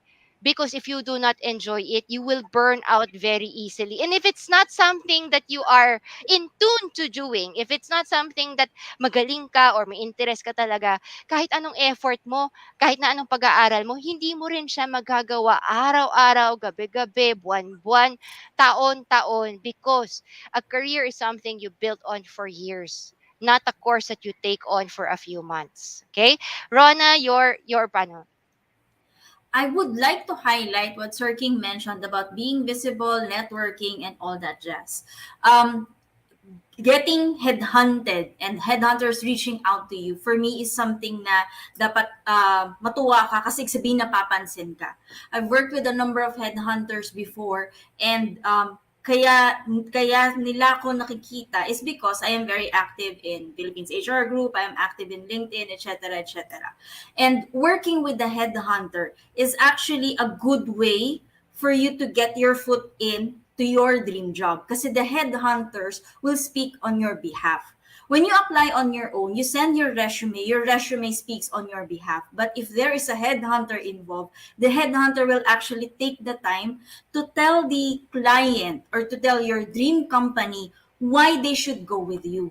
Kaya strive hard, get yourself noticed, get yourself visible, so that headhunters will also see you. When headhunters see you, they can help you get your dream job. Huwag kayong matakot sa mga headhunters. Do away with the thought na, naku, parang manpower agency. No, they are not. They're very different, and they will help you get those high-paying jobs that Mentor Tina is talking about. And there are a lot of headhunters in the market right now who can help you get that dream job. So, pag ganyan, make yourself visible, reach out to them, or get them to notice you. Make sure that the whole network that you are with, the whole industry that you are with, they are paying attention to you para kayo ay hindi mahihirapan na humanap at makalipat doon sa inyong dream job. At kung hindi naman kayo kagad makalipat, kalma lang po tayo dahil darating din po yung time ninyo. Huwag basta-basta magre-resign at take everything as a learning opportunity. The more you learn, the more skills you acquire, the more likely you will be able to get your dream job. Huwag kakalimutan yan. Hindi lahat yan ay experience lang. Minsan kailangan mo talagang pag-aralan. Gusto mo maging digital marketer. Marketing graduate ka, pero ang tagal mula nung gumraduate ka, pag-aralan ng digital marketing, PPC, SEO, ORM, lahat yan, pag-aralan nyo para alam mo ngayon kung anong kailangan para maging digital marketer ka. And with that, we would like to thank everyone na sumama po sa atin dito po sa isa na naman po episode ng HR Cafe. Thank you so much, Sir King, for being our guest resource speaker for today. Ang dami namin natutunan sa'yo. At yung mga naghahanap po ng trabaho, we encourage you to head to lennormetier.com/jobs para po sa complete list ng kanila pong mga job openings. But for now, yan po naka-flash po sa inyong screen kung ano po yung mga urgent na opening nila. You can email them at jobs@lennormetier.com. At kung kailangan nyo naman pong mag-reach out kay Sir King, pwede nyo po siyang mahanap sa LinkedIn. Message nyo lang po siya doon. Doon sa mga naghahanap ng headhunters, pwede nyo po siya i-message para matulungan po kayo doon sa inyong mga hard-to-fill jobs. But for now, thank you everyone for staying with us. We hope to see you next Sunday para sa isa na naman pong episode ng HR Cafe, Usapang Trabaho, Buhay at Iba Pa. Till then, enjoy the rest of your day. Monday na naman po bukas. Kailangan natin ng energy. Kaya natin ito. Thank you everyone. See you soon. Bye-bye. Thank you so much. Thank you.